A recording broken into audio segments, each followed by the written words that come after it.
Dilim ah, parang mag-isa ko lang dito mga lods ah.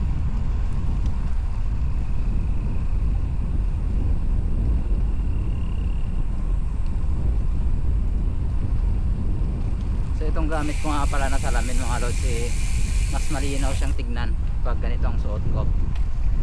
Kasi yung tatanggalin ko yung salamin medyo madilim siya. Night vision kasi siya mga lods, kaya mas maganda siya sa gabi. Pero sa umaga naman hindi siya pwede, hindi siya recommended sa umaga kasi masyado masakit sa mata yung ano, liwanag. Pang low light lang talaga siya.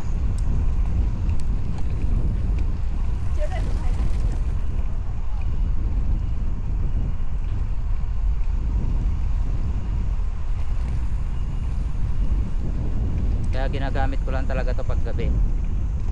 Pag alam ko magna night rides ako o kaya gagabihin, dinadala ko to.